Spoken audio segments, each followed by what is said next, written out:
Hello friends, બધા મજામાં હશો? આજે આપણે કરંટ ઇલેક્ટ્રિસિટીની અંદર કોઈ પણ અજ્ઞાત અવરોધ હોય, તમે જે અવરોધ જાણતા નથી, જેનું રેઝિસ્ટન્સ જાણતા નથી, એ રેઝિસ્ટન્સ પ્રેક્ટિકલી પ્રાયોગિક રીતે તમારે કેવી રીતે શોધવું એ તમે પ્રયોગશાળામાં મેળવી શકો. દોસ્તો, અહીં તમારી સામે જે છે એ મીટર બ્રિજ છે. પ્રેક્ટિકલી તમે જોશો, પ્રયોગશાળામાં તમારાનો પ્રેક્ટિકલ પણ આવે છે, એ જોશો એટલે તમને ખ્યાલ આવશે કે એક લાકડાના પાટિયા ઉપર હાર્ડબોર્ડ ઉપર આ રીતનું વાહકની પટ્ટી, જે બ્લુ માર્કરથી બતાવેલ છે એવી વાહકની પટ્ટી જડેલી હોય, એની ઉપર આવી રીતે બોલ્ટ હોય. બ્લુ પટ્ટીના એક છેડેથી, મીન્સ કે વાહકની પટ્ટીના એક છેડેથી બીજા છેડા સુધી આ રેડ કલરનું જે માર્કિંગ કરેલું છે એ કોન્સ્ટન્ટન ધાતુનો અવરોધક તાર છે, એટલે એનું કાંઈક રેઝિસ્ટન્સ હોય. આપણે જે કનેક્શનમાં વાયર વાપરીએ છીએ એનું કાંઈ રેઝિસ્ટન્સ આપણે લેતા નથી, મીન્સ કે એનો અવરોધ નિગ્લેજિબલ હોય, પણ આ અવરોધક તાર છે એટલે એનો રેઝિસ્ટન્સ કાંઈક હોય. દોસ્તો, આ અવરોધક, આ વાહક પટ્ટીની બંને બાજુ વચ્ચે આ લાકડાનો ભાગ છે, કારણ કે વચ્ચે ખાંચો છે. અહીંયા લાકડાનો ભાગ છે, વચ્ચે ખાંચો છે, કારણ કે લાકડાના પાટિયા ઉપર આવી રીતે વાહકની પટ્ટીઓ જડેલી હોય. તો દોસ્તો, અહીંયા આ પટ્ટીથી ને આ પટ્ટી સુધી વચ્ચે લાકડાના ગેપમાં, એટલે આ ગેપ છે, આ ગેપમાં એક રેઝિસ્ટન્સ જોડેલો છે કે જેનો અવરોધ તમને ખબર નથી. મીન્સ કે કોઈ પણ તમને અવરોધક તાર આપે તો એ તાર તમે ત્યાં જોડી દીધો, એનો મતલબ એનો કંઈક રેઝિસ્ટન્સ છે પણ તમને ખબર નથી, એટલે એ તમારા માટે એક્સ ઓહમ રેઝિસ્ટન્સ તમારા માટે શું થયું?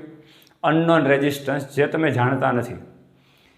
દોસ્તો, આ રીતે બીજી પટ્ટીમાં બીજા ગેપની અંદર બીજો એક રેઝિસ્ટન્સ હોય, એ રેઝિસ્ટન્સ બોક્સ હોય, એટલે એનું કહી દો આરબી રેઝિસ્ટન્સ બોક્સ. એ રેઝિસ્ટન્સ બોક્સ શું હોય છે દોસ્તો? એની અંદર ચાવીઓ નાખેલી હોય છે, keys. 100 ohm, 200 ohm, 300 ohm, 1000 ohm, 5000 ohm, 5 ohm, 1 ohm, 2 ohm, બધી જ હોય. જે ચાવી એમાંથી કાઢો, એ બોક્સમાંથી જડેલી હોય, અંદર ચાવી જે છે એ પ્રેસ થાય અને બહાર નીકળી શકે એવી વ્યવસ્થા હોય. તો એ કીને તમે, જે કી તમે 100 ઓહમની કી કાઢશો તો એ સર્કિટમાં 100 ઓહમ સુધીનો અવરોધ લાગુ પડી જશે. તો દોસ્તો, આ રેઝિસ્ટન્સ બોક્સમાંથી તમે જે કી કાઢેલી હોય, દાખલા તરીકે 200 ઓહમની કી કાઢી, તો તમને ખબર જ છે કે આનો રેઝિસ્ટન્સ તમે 200 ઓહમ કાઢેલો છે આમાંથી. તો આ તમારા માટે રેઝિસ્ટન્સ આર ઓહમ જાણીતો છે, આ તમારા માટે અનનોન રેઝિસ્ટન્સ છે, આ ગેપમાં જોડેલો છે, જે તમારે ફાઇન્ડ આઉટ કરવાનો છે. દોસ્તો, આ અવરોધ તમે જાણો છો, આ અવરોધ તમારે મેળવવાનો છે, એટલે બે અવરોધ થયા.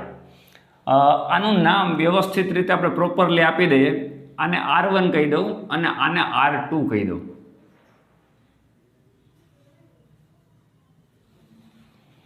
એટલે R1 રેઝિસ્ટન્સ તમારે ફાઇન્ડ આઉટ કરવો છે અને R2 રેઝિસ્ટન્સ તમને ખબર છે. દોસ્તો, એની વચ્ચે જે પટ્ટીની વચ્ચેના ભાગમાં એક નોબ હોય, ત્યાંથી એક કનેક્શન કાઢીને એને ગેલ્વેનોમીટર સાથે જોડેલું હોય. એટલે આ તમારા માટે જે છે ગેલ્વેનોમીટર છે. એનો જે બીજો કનેક્શન જે છેડો નીકળે છે એ અહીંયા જે કોઈ એક વાહકની કી હોય, એને જોકી કળ કહેવાય. શું કહેવાય? જોકી કળ અથવા જોકી કી. દોસ્તો, જોકી કી આવી હોય છે, આ જે છે એ વાહકનો ભાગ હોય. એ જોકી તમારે ધાર જેવું હોય, ચપ્પુના ધાર જેવું હોય, એ આની ઉપર ઘસવાની હોય, આ તાર ઉપર. તો દોસ્તો, ગેલ્વેનોમીટરમાંથી જે કનેક્શન આવી જોકી કીમાં દીધું, તમારા હાથમાં છે, સમજો. અહીંયા ક્યાંય અડાડેલું નથી, આ કનેક્શન આપેલું નથી, સમજી લો. ચલો, આ તમારા હાથમાં છે. તો આ ઓપન પરિપથ થઈ ગયો. એટલે કઈ રીતે? દાખલા તરીકે આ બેટરીના પોઝિટિવમાંથી, આ બેટરી જોડેલી છે, બેટરીના પોઝિટિવમાંથી આમ કરંટ કંઈક આવે છે, આઈ. બેટરી તમે ઓન કરશો, કરંટ કંઈક આવે છે, આઈ. તો આ કરંટ ક્યાં જશે? આ પટ્ટીને મળશે, વાહક પટ્ટીને. તો આ પોઈન્ટ તમારા માટે એ છે, કારણ કે આ એ, તો આ પણ એ, આ પણ એ, કારણ કે આ તો વાહક પટ્ટી સીધી કનેક્શનમાં જ છે. તો દરેક બિંદુ સરખા છે, એ ને એ, આ બધા એ પોઈન્ટ જ છે. તો દોસ્તો, એમાંથી કરંટ ક્યાં જશે? તો કે રેઝિસ્ટન્સમાં, અનનોન રેઝિસ્ટન્સમાં. એમાંથી વાહક પટ્ટી દ્વારા થઈ રેઝિસ્ટન્સ બોક્સમાંથી થઈ અને પાછો બેટરી નેગેટિવમાં આ લૂપ કમ્પ્લીટ થઈ ગયું. જો તમે રાઈટ. હવે જો વચ્ચે જંક્શન બને, એટલે આ જંક્શન છે, આપણે કિર્ચોફના નિયમમાં જંક્શન ભણી ગયા. હવે કરંટ અહીંથી ફ્લો થાય છે આ પટ્ટીમાંથી. જો એને બીજે જગ્યા હશે જવાની તો જશે. તો ક્યાં જશે? તો કે ગેલ્વાનોમીટરમાં થઈ અને અહીંયા આવશે. તો આ તો તમે કનેક્શન તો ઓપન છે, કારણ કે આ કી તો તમારા હાથમાં છે, એટલે આમાંથી કોઈ કરંટ ફ્લો થવાનો નથી.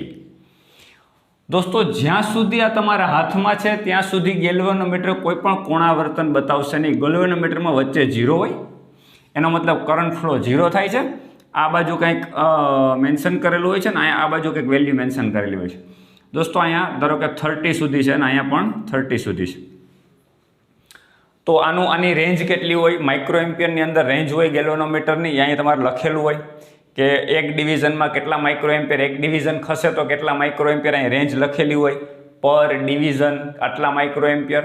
તો એ પ્રમાણેમાંથી આપણે કેટલો પ્રવાહ જાય માપી શકીએ.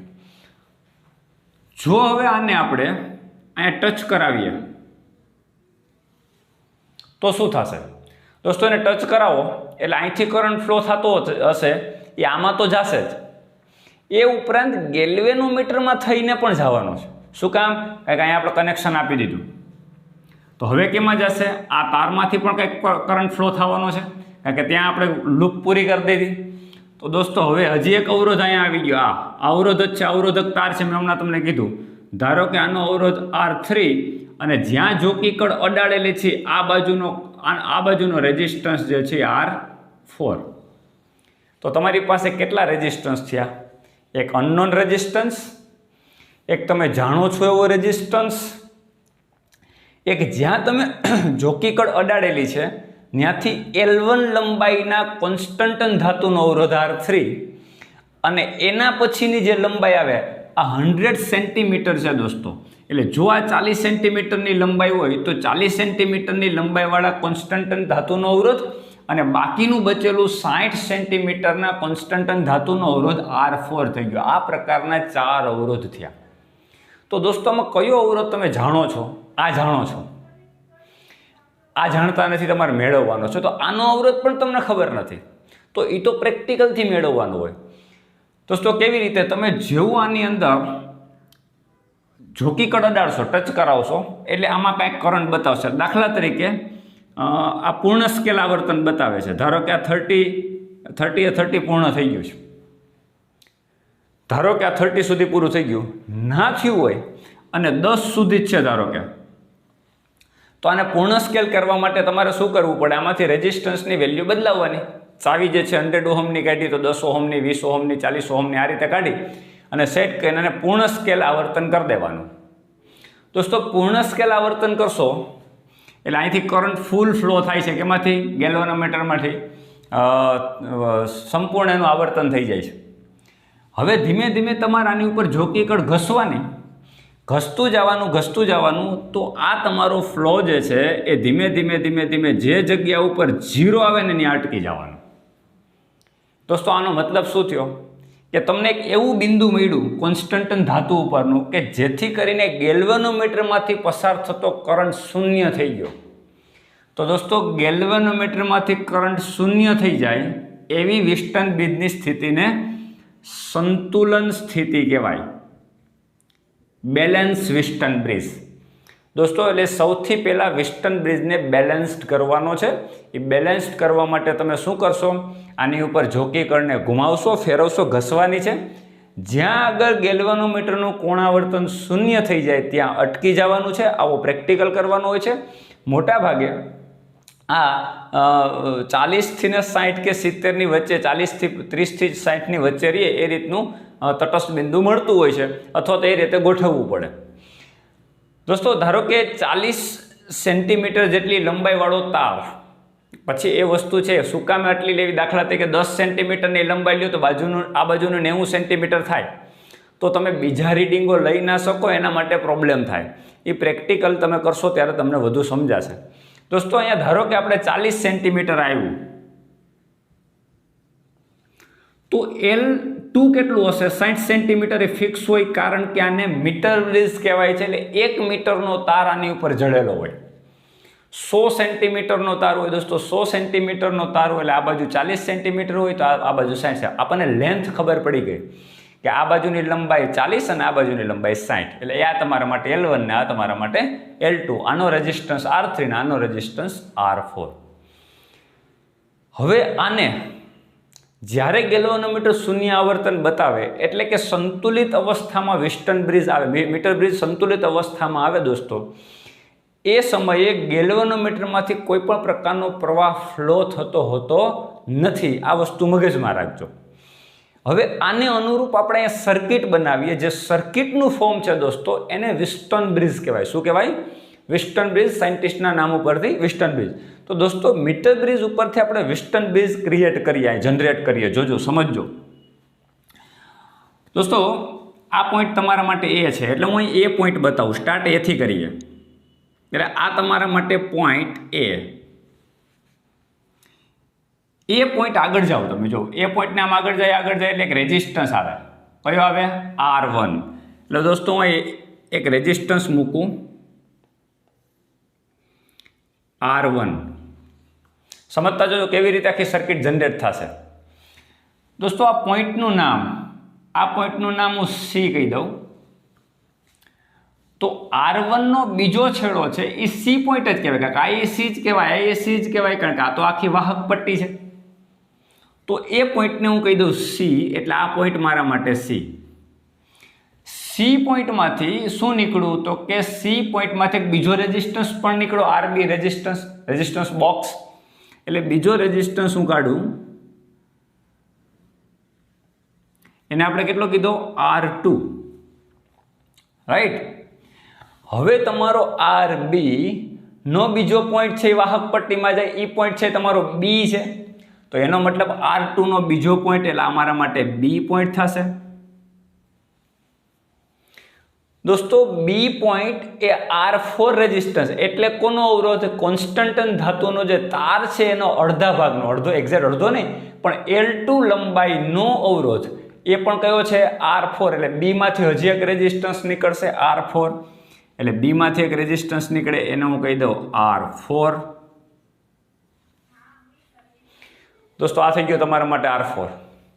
હવે જે તટસ્થ બિંદુ મળે છે આ ઈ પોઈન્ટનું કંઈક આપણે નામ આપી દઈએ D. શું નામ આપીએ?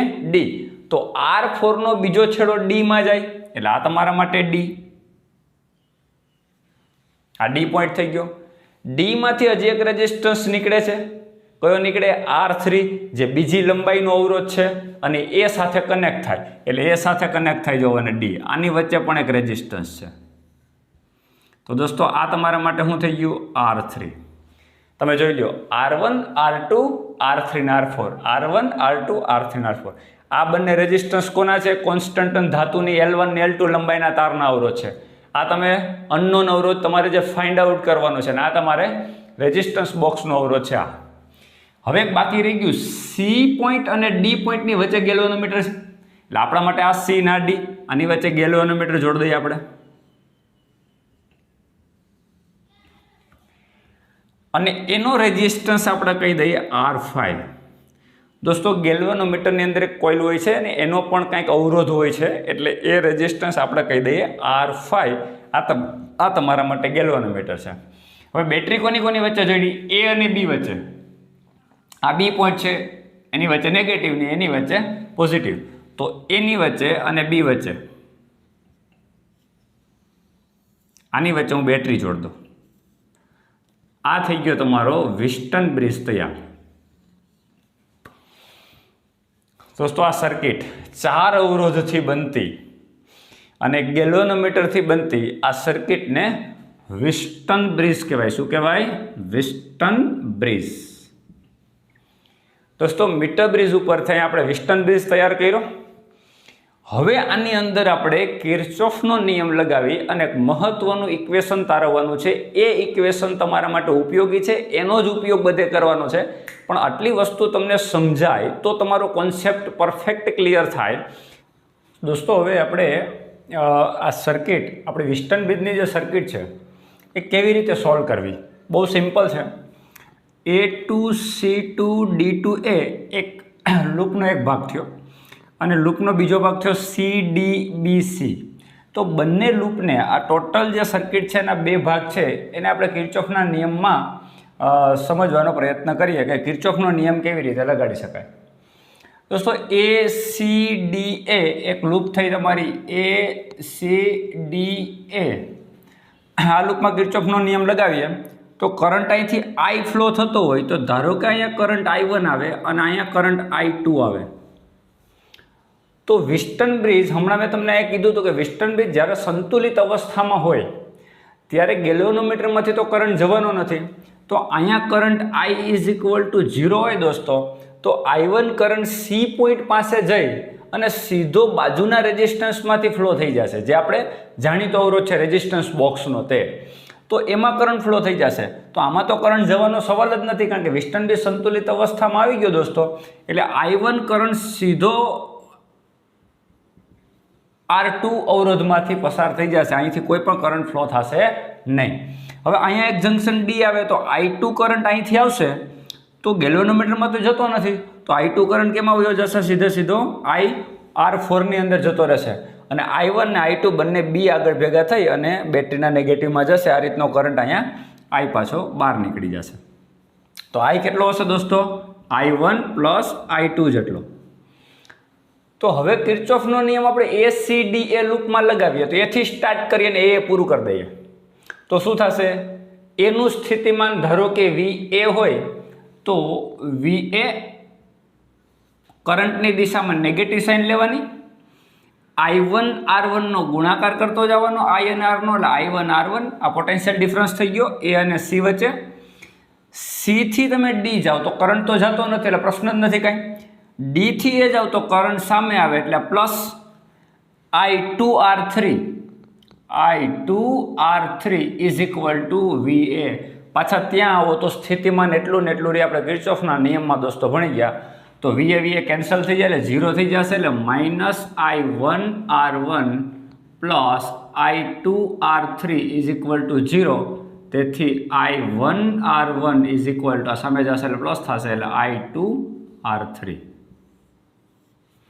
દોસ્તો આ ઇક્વેશન 1. સેમ તમે CBDC આ લૂપની અંદર કિર્ચોફનો નિયમ લગાવો તો C થી સ્ટાર્ટ કરો તો કરંટની દિશામાં એટલે VC માઇનસ કરંટની દિશામાં એટલે I1 R2. B થી D જાઓ એટલે કરંટ સામે આવે એટલે પ્લસ I2 R4 એટલે I2 R4 અને પાછા C આગળ આવો એટલે VC, કારણ કે આ ગેલ્વેનોમીટરમાંથી કરંટ જતો જ નથી.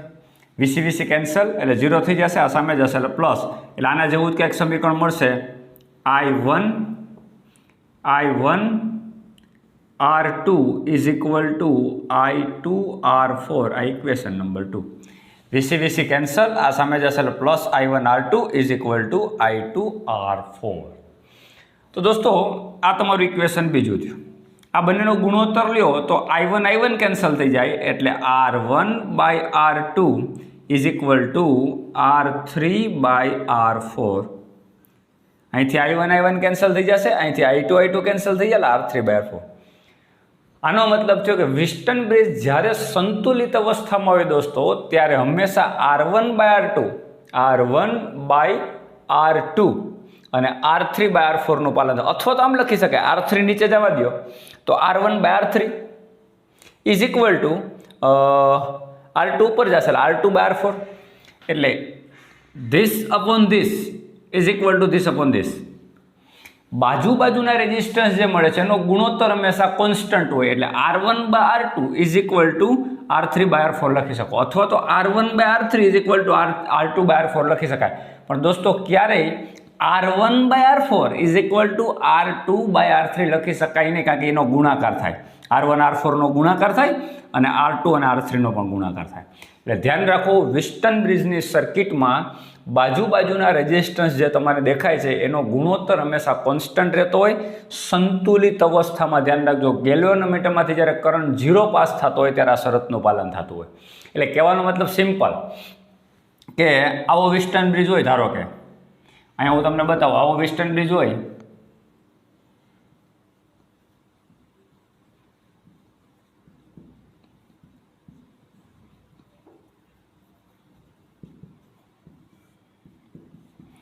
અહીંયા 10 ઓહમ રેઝિસ્ટન્સ છે, અહીંયા 20 ઓહમ રેઝિસ્ટન્સ છે, અહીંયા 5 ઓહમ રેઝિસ્ટન્સ છે અને અહીંયા તમારો છે 10 ઓહમ રેઝિસ્ટન્સ. દોસ્તો 10/5 એટલે 2 અને 20/10 એટલે 2. તો એનો મતલબ થાય R1/R2 is equal two R1/R2 is equal two R3/R4 નું પાલન થાય. એટલે હંમેશા આની અંદર કરંટ 0 જ જતો. આને સંતુલિત વિસ્ટન બ્રિજ કહેવાય.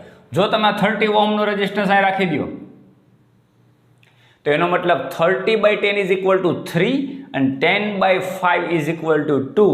એટલે R1/R2 is not equal to R3/R4. આનું પાલન નથી થતું. એટલે હંમેશા ગેલ્વેનોમીટરમાં કરંટ કાંઈક ફ્લો થતો જ હોય, એ તટસ્થ બિંદુ આગળ હોય નહીં. એટલે ગેલ્વેનોમીટર તમારું શૂન્ય આવર્તન દર્શાવતું ન હોય. એટલે પહેલાં એ ચેક કરવાનું છે કે વિસ્ટન બ્રિજ સંતુલિત અવસ્થામાં ત્યારે જ કહેવાય કે R1/R2 ની વેલ્યુ R3/R4 જેટલી થતી હોય. બીજું દોસ્તો, હવે આપણે ફાઇન્ડ આઉટ કરવાનું છે રેઝિસ્ટન્સ R1. એ આપણો ગોલ છે. હમણાં મેં તમને મીટર બ્રિજની સર્કિટ બતાવી હતી અને એની ઉપરથી વિસ્ટન બ્રિજ તૈયાર કર્યો. તેમાં આપણો અનનોન રેઝિસ્ટન્સ કયો હતો? R1. R2 આપણને ખબર હતી, જે રેઝિસ્ટન્સ બોક્સમાંથી જે ચાવી કાઢી હોય જેટલા ઓહમની હોય. R3 અને R4 કોના અવરોધ હતા દોસ્તો? એમાં આપણે કોન્સ્ટન્ટનો તાર જોડ્યો હતો, L1 લંબાઈ ને L2 લંબાઈ. અહીંયા તટસ્થ બિંદુ હતું. તો દોસ્તો આનો અવરોધ કેટલો થાય? L1 row. ધારો કે L1 એકમ લંબાઈ દીઠ અવરોધ રો કહું તો L1 લંબાઈનો અવરોધ કેટલો થાય? L1 row. અને L2 લંબાઈનો અવરોધ કેટલો થાય? L2 row. આ તમારા માટે R4 ને આ તમારા માટે R3. તાર તો સમાન આડછેદવાળો છે. દાખલા તરીકે 1 સેન્ટીમીટરનો અવરોધ 2 ઓહમ હોય તો 5 સેન્ટીમીટરનો કેટલો થાય? તો 1 સેન્ટીમીટરનો 2 તો 5 સેન્ટીમીટરનો 10 ઓહમ થાય. કારણ કે 1નો 2 તો સામે 5નો કેટલો થશે? 10 ઓહમ થશે. એટલે 1 સેન્ટીમીટરનો અવરોધ રો ઓહમ હોય તો L1નો કેટલો? તો L1 રો. એ રીતે L2 રો. તો આપણા માટે અહીંયા R1/R2 is equal to L1 rho by L2 rho આવું થાય. R3/R4 રો કેન્સલ થઈ જાય. એટલે ફાઇનલ સમીકરણ મળે R1/R2 is equal two L1/L2. તો મિત્રો જોજી, R1 તમારે મેળવવો છે. મીટર બ્રિજની મદદથી પ્રેક્ટિકલમાં R1 તમારે મેળવવાનો છે. R2 તમને ખબર છે, રેઝિસ્ટન્સ બોક્સમાંથી જે અવરોધ કાઢ્યો એ. L1 અને L2 આ તટસ્થ બિંદુની લંબાઈ તમે મેળવી હોય. જ્યાં જોકી કળ ઘસી અને જ્યાં તટસ્થ બિંદુ મેળવું હોય તો આ લંબાઈ તમારી મીટર પટ્ટીની અંદર ખબર જ હોય કે આ ટોટલ 100 સેન્ટીમીટર હોય. આ 40 સેન્ટીમીટર થાય તો બાકીની આ કેટલા સેન્ટીમીટર હોય? 60. તો આ 40/60. R2 તમને ખબર હોય, એમાંથી R1 ને કરતા બનાવો તો તમારો અનનોન એટલે કે અજ્ઞાત રેઝિસ્ટન્સ તમને મળી જાય. એટલે મિત્રો, આ વિસ્ટન બ્રિજની અંદર અજ્ઞાત અવરોધ કેવી રીતે મેળવવો એ મેં તમને કીધું. તો સિમ્પલ એક્ઝામમાં અજ્ઞાત અવરોધ મેળવવાનું કે તો આ સૂત્ર અથવા તો આ સૂત્ર તમે મૂકી શકો, બાકીના રેઝિસ્ટન્સ ખબર હોય તો. પણ આનો ઉપયોગ ખરેખર MCQમાં શું કરવાનો હોય? સિમ્પલ ક્વેશ્ચન પૂછો તો કહો ને. પણ દાખલા તરીકે આની અંદર તમને એક્સ્ટ્રા કંઈક આવી રીતે પૂછ્યું તો કેવી રીતે વિસ્ટન બ્રિજની સર્કિટનો ઉપયોગ કરવાનો હોય? તમને વિસ્ટન બ્રિજની સર્કિટ એક્ઝેક્ટલી દેખાવવી જોઈએ કેવી રીતે થાય. ધારો કે તમને એક્ઝામમાં આવું પૂછ્યું છે, આ એક રેઝિસ્ટન્સ છે, આ બીજો રેઝિસ્ટન્સ છે, આ ત્રીજો રેઝિસ્ટન્સ છે, આ ચોથો રેઝિસ્ટન્સ, આ 5, આ બીજો એક છે, આ વધારાનો એક રેઝિસ્ટન્સ અહીંયા જોડી દઈએ. આ રીતની સર્કિટ છે, આ A અને આ B પોઈન્ટ. દોસ્તો તમને કહે કે આ બધા રેઝિસ્ટન્સ R ઓહમના હોય,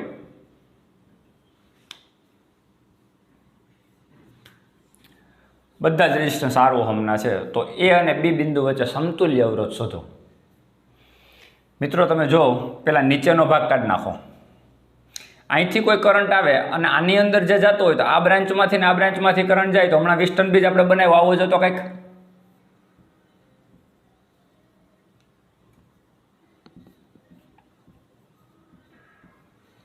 આ રીત છે. આ રેઝિસ્ટન્સ ગેલ્વેનોમીટર થઈ ગયો જો તમારો. આ બે રેઝિસ્ટન્સ, બાકીના આ બે રેઝિસ્ટન્સ, આ ઉપલો ભાગ છે એ વેસ્ટર્ન બ્રિજ છે. હવે આનો નાનો અવરોધ સરખો હોય, આ બધા આર હોય તો R by R is equal to R by R, એટલે આનું પાલન થાય છે. આનું પાલન થાય છે મિત્રો, એટલે વેસ્ટર્ન બ્રિજ સંતુલિત અવસ્થામાં હોય એટલે ગેલ્વેનોમીટરમાંથી કોઈ કરંટ ન જતો હોય એટલે આપણા માટે આ રેઝિસ્ટન્સ નકામો થઈ જાય. સેમ સ્થિતિ નીચે છે. નીચે આ ગેલ્વેનોમીટર જેવું કામ કરે છે. તો આ અવરોધ આર છે, R by R is equal to R by R. તો આ બાકીનો વેસ્ટર્ન બ્રિજનો જે ભાગ છે એમાં ગેલ્વેનોમીટર તમારું શૂન્યાવર્તન બતાવે એટલે આનો રેઝિસ્ટન્સ નકામો થઈ જાય. ગેલ્વેનોમીટરનો કંઈક અવરોધ હોય પરંતુ એમાંથી કરંટ જ ફ્લો નથી થતો એટલે સર્કિટમાં એ અવરોધ લાગુ પડેલો જ નથી તો એ નકામો થઈ ગયો. તો દોસ્તો હવે કેવી સર્કિટ થઈ ગઈ તમે જો. આર પ્લસ આર એટલે 2R, આર પ્લસ આર એટલે 2R અને આર પ્લસ આર એટલે 2R. આ બંને શ્રેણીમાં, આ બંને શ્રેણીમાં, આ બંને શ્રેણીમાં એટલે 2R રેઝિસ્ટન્સ. આ તમારો બી પોઈન્ટ ને આ તમારો એ પોઈન્ટ. દોસ્તો એ અને બી વચ્ચે 2R ના 3 સમાંતર અવરોધ થયા. તો સમાંતર અવરોધનું સૂત્ર સમાન અવરોધ હોય તો એનું સૂત્ર R dash is equal to R by N. N એટલે અવરોધની સંખ્યા. કેટલા અવરોધ છે અથવા તો તમને સૂત્ર આ ખબર ના હોય અને સીધું ના ગયું તો 1/r1 plus 1/r2 plus 1/r3 જે સૂત્ર મૂકો એટલે સમતુલ્ય અવરોધ મળે. આ ટૂંકી રીત છે કે એની અંદર તમે સરખા અવરોધ હોય તો એનમાં ભાગનો હંમેશા રેઝિસ્ટન્સ થઈ જાય. જે એન છે રેઝિસ્ટન્સની સંખ્યા છે. કેટલા રેઝિસ્ટન્સ છે? 3 એટલે છેદમાં આવશે 3. એકનું રેઝિસ્ટન્સ કેટલું છે? આર નથી, કેટલું છે? 2R, તો ઉપર આવશે 2R. તો મિત્રો આ ત્રણેયનો સમાંતરનો સમતુલ્ય અવરોધ થાય 2R/3 એટલે તમને એ અને બી વચ્ચે સમતુલ્ય અવરોધ મળી ગયો. તો મિત્રો સિમ્પલ કે તમને પહેલાં એ ખબર હોવી જોઈએ કે અહીંયા વેસ્ટર્ન બ્રિજ ક્યાંય તૈયાર થાય છે કે નહીં. જો વેસ્ટર્ન બ્રિજ તૈયાર થતો હોય અને આ શરતનું પાલન થતું હોય તો ગેલ્વેનોમીટરનો રેઝિસ્ટન્સ વચ્ચેથી કાઢી નાખો અને જે સર્કિટ બને તમારી સર્કિટ કોમ્પ્લેક્સ સર્કિટમાંથી સરળ સર્કિટ થઈ જશે. એ સિમ્પલ સર્કિટ થઈ જાય એનું ફાઇનલી તમે કન્વર્ટ કરી અને સમતુલ્ય રેઝિસ્ટન્સ મેળવી શકો. એટલે દોસ્તો આજે આપણે જે વેસ્ટર્ન બ્રિજ ભણ્યા એમાં સંતુલિત વેસ્ટર્ન બ્રિજ કોને કહેવાય, મીટર બ્રિજ કોને કહેવાય, વેસ્ટર્ન બ્રિજની સર્કિટ કેવા પ્રકારની હોય અને ક્યારે સંતુલિત વેસ્ટર્ન બ્રિજ હોય તો સમતુલ્ય અવરોધ મેળવવામાં આપણને કેવી રીતે ઉપયોગી થાય એ મેં તમને આજે સમજાવ્યું. તો મિત્રો મને લાગે છે કે આ લેક્ચર તમને સમજાઈ ગયો હશે. આઈ હોપ તમને આ લેક્ચર સમજાઈ ગયો હોય. હવે પછીના લેક્ચરમાં આપણે વધુને વધુ વેસ્ટર્ન બ્રિજ ઉપરથી, સંતુલિત વેસ્ટર્ન બ્રિજ ઉપરથી અસંતુલિત હોય તો શું કરવું, આ રેઝિસ્ટન્સમાંનું પાલન ન થતું હોય તો શું કરવું અને કોમ્પ્લેક્સ સર્કિટ કેવી રીતે સરળતાથી સોલ્વ કરવી એનો પાર્ટ 2 એટલે એક પાર્ટમાં મેં તમને કહી દીધું કે કોમ્પ્લેક્સ સર્કિટ કેવી રીતે સોલ્વ કરવી, હજી વધારે કોમ્પ્લેક્સ સર્કિટ કેવી રીતે સોલ્વ કરવી એ નેક્સ્ટ લેક્ચરમાં હું ચર્ચા કરવાનું છે. એટલે દોસ્તો મારી સાથે જોડાઈને રહેજો અને સતત ને સતત લેક્ચર જોતા રહેજો, કોઈ પણ લેક્ચર મિસ ના કરતા. મારો લેક્ચર તમને પસંદ આવ્યો હોય તો please like, share and subscribe. Thank you.